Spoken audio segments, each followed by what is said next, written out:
Ce programme est financé par les amis et partenaires du ministère de Joyce Meyer. Vous devez juste vous rappeler que Dieu a un plan personnalisé, individualisé et parfait pour chacun de nous.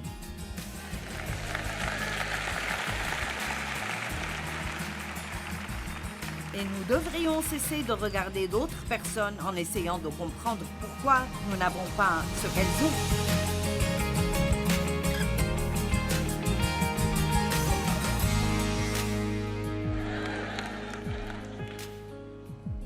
Hors de contrôle, et aimant cela, je ne parle pas d'être hors de contrôle et de faire tout ce que vous voulez faire.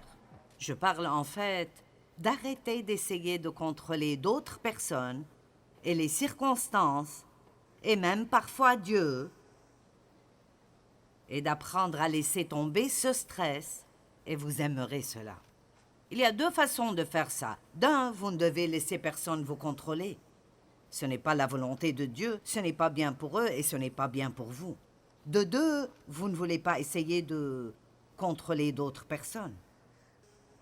Le désir de contrôler est ancré dans l'égoïsme. 1 Corinthiens 13, 4 et 5. L'amour est patient, il est plein de bonté. L'amour n'est pas envieux, il ne s'enfle pas, il n'est pas arrogant, il n'est pas rude. Il ne cherche pas à se faire valoir. Dites cela avec moi. L'amour ne cherche pas à se faire valoir. Il ne s'enfle pas d'orgueil. Il ne fait rien d'inconvenant. Proverbe 13:10 dit que c'est seulement par orgueil qu'on excite des querelles. Vous ne pouvez pas avoir de querelles sans avoir de problème d'égoïsme.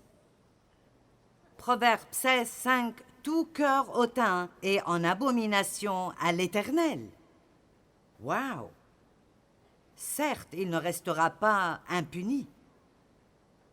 Ésaïe 2, 11 et 12. L'homme au regard hautain sera abaissé et l'orgueilleux sera humilié.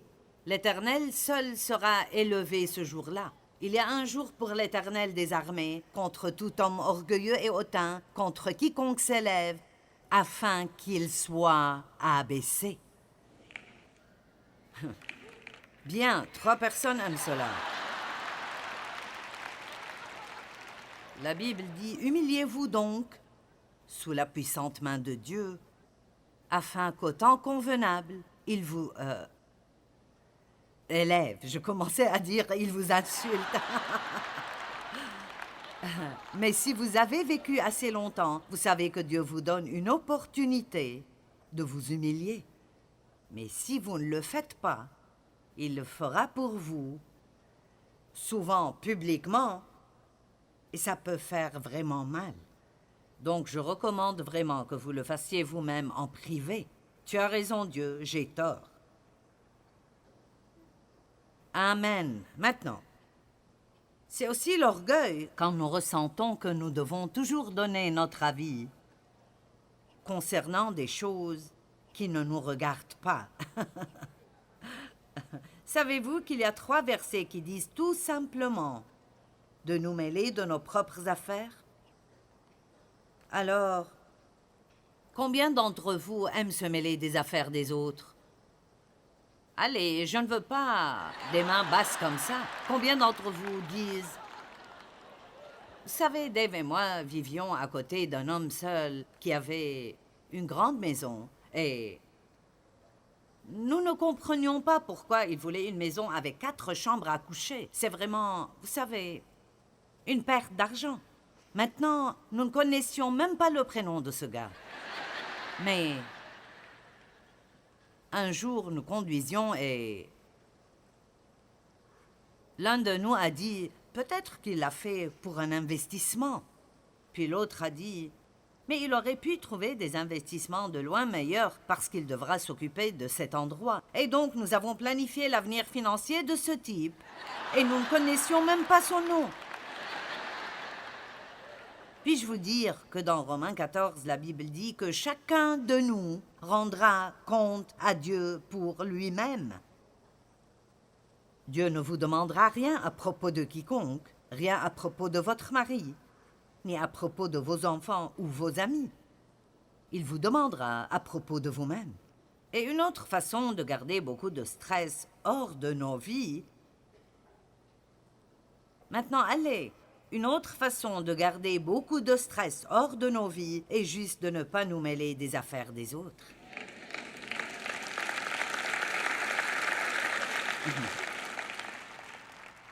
Vous n'avez pas besoin d'avoir une opinion là où vous n'avez pas de responsabilité. Pas même une opinion. Eh bien, je pense, eh bien, je pense. Tout le monde se fiche de ce que vous pensez. Et personne ne veut savoir ce que vous pensez. Vous ne devez donner votre opinion que si quelqu'un la demande, et même le faire prudemment. 2 Thessaloniciens 3:11, nous apprenons que certains d'entre vous mènent une vie déréglée, ils ne travaillent pas et se mêlent des affaires des autres. 1 Thessaloniciens 4:11, et à mettre votre honneur à vivre tranquille, à vous occuper de vos propres affaires et à travailler de vos propres mains. Et 1 Pierre 4:15, que nul de vous ne souffre comme meurtrier ou voleur ou comme s'ingérant dans les affaires d'autrui. Vous savez ce que je trouve intéressant? L'indiscret est dans la même liste que le meurtrier, le voleur et le méchant. Quand j'ai vu ça, je me suis dit, waouh, ce sont des poids lourds. Nous ne pensons pas qu'être un peu curieux est un problème. Mais, je veux dire, c'est là avec un tas de trucs sérieux. Parfois, je dois me dire, Joyce, ce n'est pas ton affaire, ce n'est pas ton affaire, ce n'est pas ton affaire. Allez, quelqu'un d'autre que moi a un problème avec ça? Maintenant, cela ne signifie pas que nous ne corrigeons jamais une personne qui est dans le péché, mais il y a une différence entre essayer sincèrement d'aider quelqu'un et se fourrer le nez dans leurs affaires par curiosité. Un bel exemple dans Jean 21, commençant au verset 18. Voici Jésus qui parle à Pierre. En vérité, je te le dis, quand tu étais plus jeune, tu te saignais toi-même et tu allais où tu voulais, mais quand tu seras vieux, tu étendras tes mains et un autre te ceindra et te mènera où tu ne voudras pas. Donc, il donne à Pierre le courage de penser que les choses vont être un peu plus difficiles pour lui dans la vie maintenant qu'auparavant. Et je ne pense pas qu'il parlait de son âge, il parlait de quand il était plus jeune dans le Seigneur. Et quand vous êtes plus jeune dans le Seigneur, pour être honnête, vous faites en quelque sorte ce que vous voulez et vous priez pour que Dieu le bénisse. Et souvent, il le fait pendant un certain temps, car il établit avec vous une relation d'amour entre un père et son fils. Mais tout comme lorsque nos enfants grandissent, nous ne voulons pas continuer à nous occuper d'eux tout le temps. Nous voulons une transition à un moment donné où ils disent « Maman, papa, que puis-je faire pour vous ?»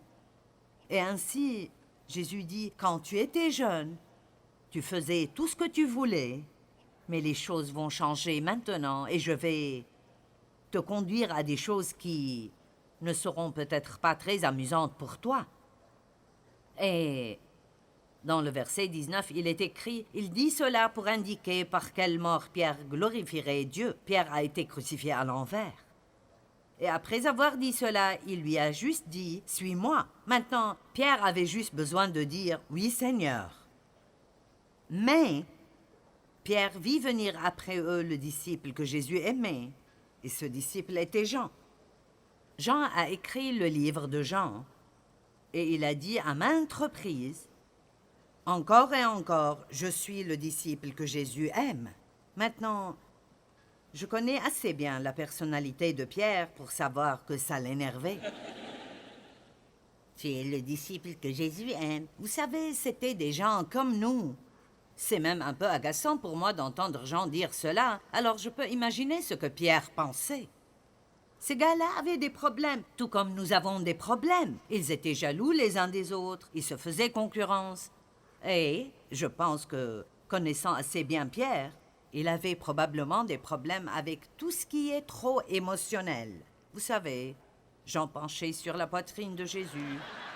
Au dîner, et vous le savez, Pierre a toujours voulu être le centre de l'attention. Alors, il a eu la nouvelle que les choses allaient être un peu difficiles pour lui vers la fin.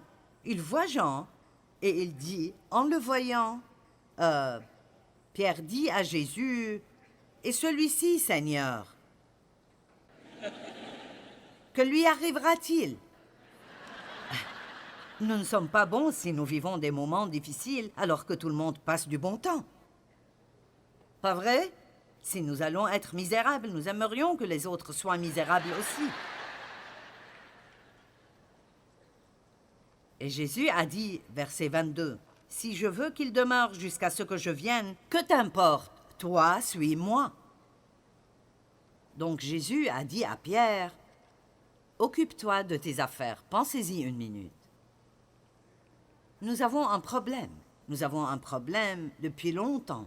Peut-être que vous n'êtes pas sorti avec quelqu'un depuis 12 ans. Et votre amie, qui n'est pas aussi attrayante que vous, à votre avis,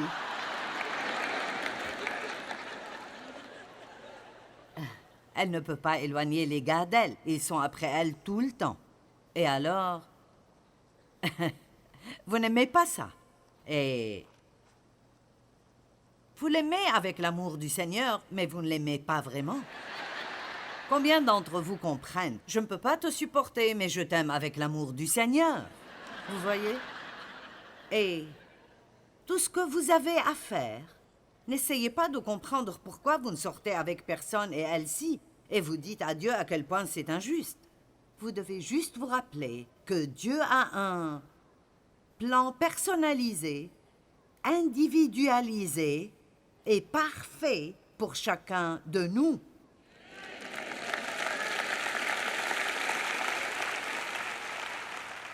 Et nous devrions cesser de regarder d'autres personnes en essayant de comprendre pourquoi nous n'avons pas ce qu'elles ont. Les pasteurs peuvent passer par la même chose. Devenir jaloux d'un autre pasteur parce qu'il a une église plus grande. Et vous avez ceci, et vous avez cela, et nanana, vous savez. Quiconque réussit aura toujours un certain nombre de personnes qui ne l'aimeront pas. Vous savez pourquoi? La jalousie. Tout simplement, la jalousie. Donc je vais le dire de la manière la plus douce, charmante et gentille que je connaisse. Occupez-vous de vos propres affaires.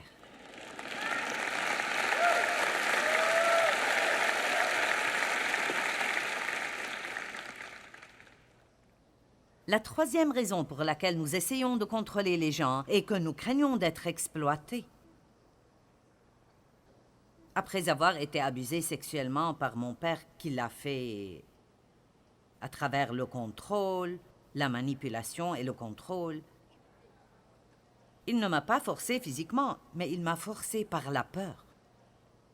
Et mon père contrôlait tout ce qui se passait dans notre maison. Ce qu'il voulait regarder à la télé, nous regardions. Nous mangions ce qu'il voulait manger. Nous nous levions quand il se levait. Et quelque part, au milieu de tout cela, j'ai commencé à me faire des promesses que, quand je sortirai de là, personne ne me dira jamais quoi faire. Et quand vous vous faites ce genre de promesses intérieures... Donc, je me suis mariée avec le premier gars venu... Et il était en fait un escroc et un voleur. Et il mentait toujours et manipulait. Donc, après avoir eu l'expérience de mon père et de mon premier mari, quand le merveilleux Dave est arrivé, j'ai tout jeté sur lui. Et alors, quand Dave essayait de me donner un petit conseil, et Dave me protégeait énormément. Donc, il essayait toujours de me dire des choses pour que je ne me fasse pas de mal. Comme comment sortir de la baignoire. Et juste des trucs qui me font dire...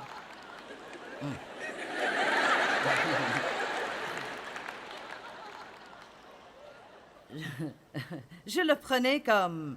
Pourquoi dois-tu toujours essayer de me dire quoi faire?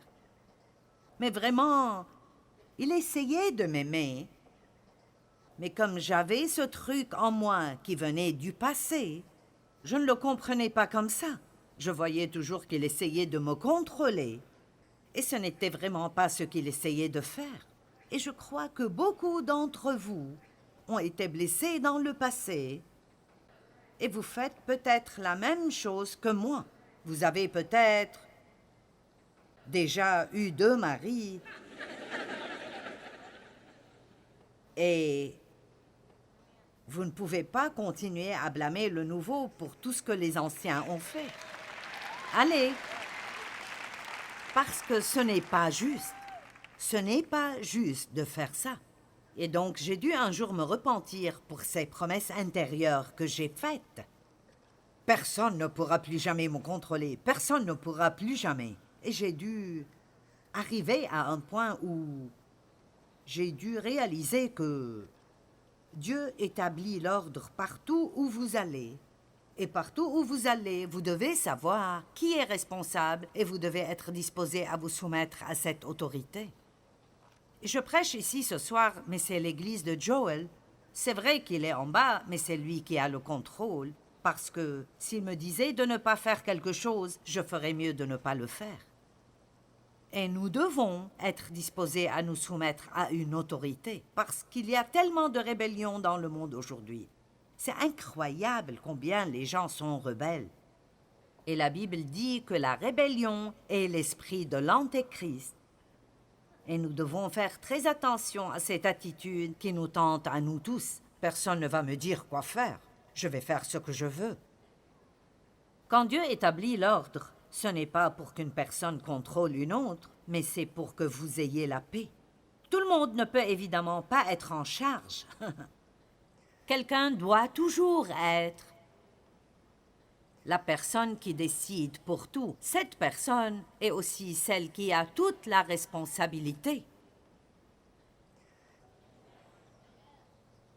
Maintenant, aucun d'entre vous n'a de problème à se soumettre à l'autorité, n'est-ce pas? Vous ne devez jamais avoir une position d'autorité si vous ne savez pas comment vous soumettre à l'autorité.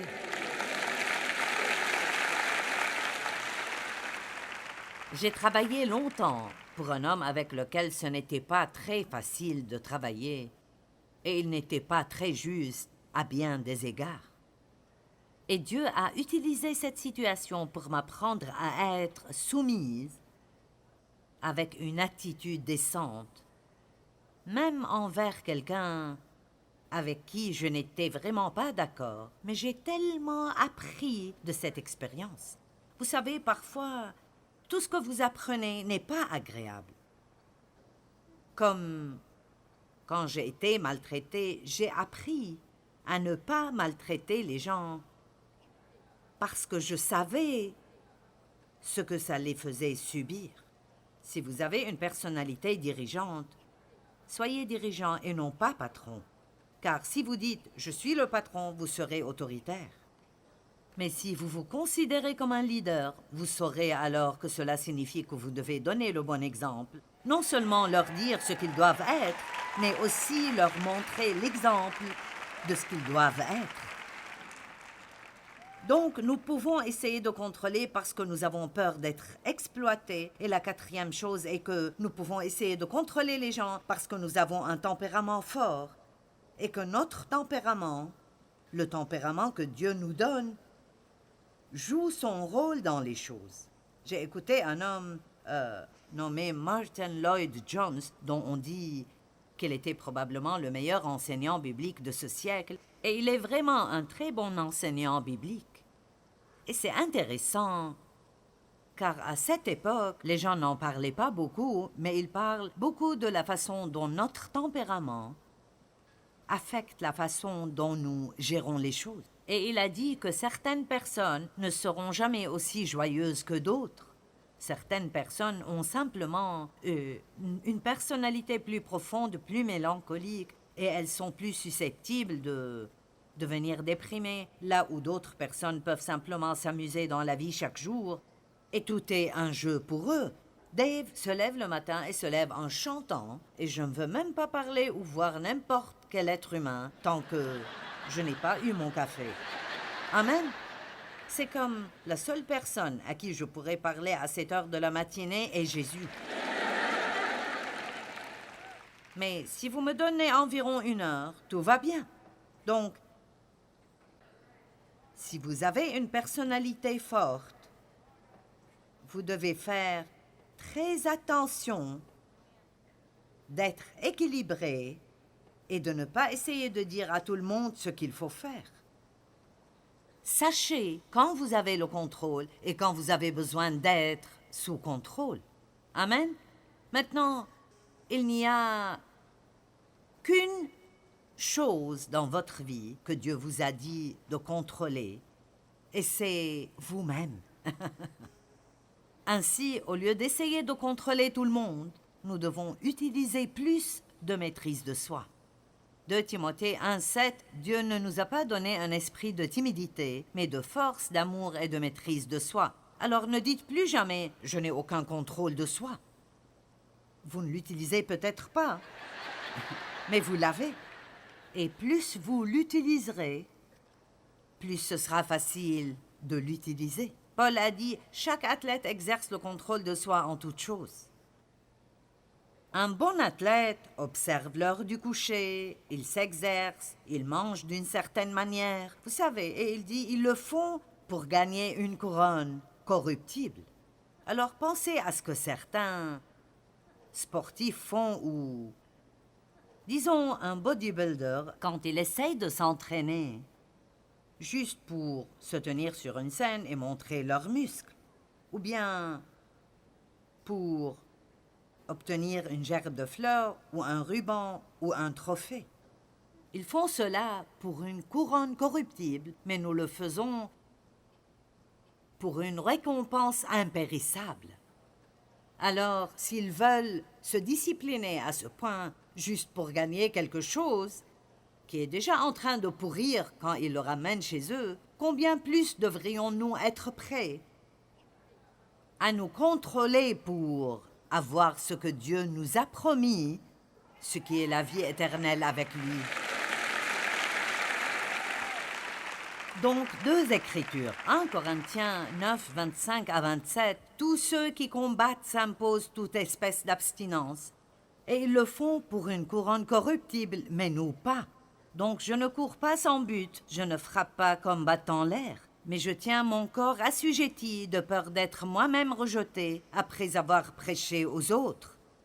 La Bible amplifiée dit « Mais je traite durement mon corps ». Mais je pense que nous avons mal interprété cela pendant longtemps en disant « Je traite dûment mon corps ».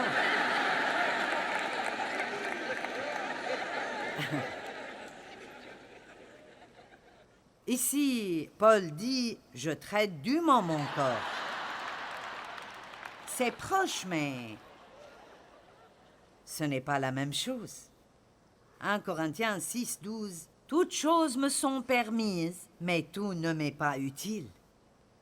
Toutes choses me sont permises, mais je ne serai dominé par rien. Je ne laisserai pas le sucre me contrôler. Je ne laisserai pas la drogue me contrôler. Je ne laisserai pas l'alcool me contrôler, ni les gens me contrôler. Allez donc, ni un trouble de l'alimentation me contrôler. Nous ne réalisons pas à quel point nous sommes puissants avec Dieu à nos côtés. Je peux faire toutes choses par Christ, qui me donne la force dont j'ai besoin. Tout le monde veut être libéré du contrôle des gens et des circonstances. Mais la vraie liberté vient de l'intérieur lorsque nous nous soumettons au travail de Jésus-Christ et à son pouvoir de transformation en nous. Il peut nous changer de l'intérieur.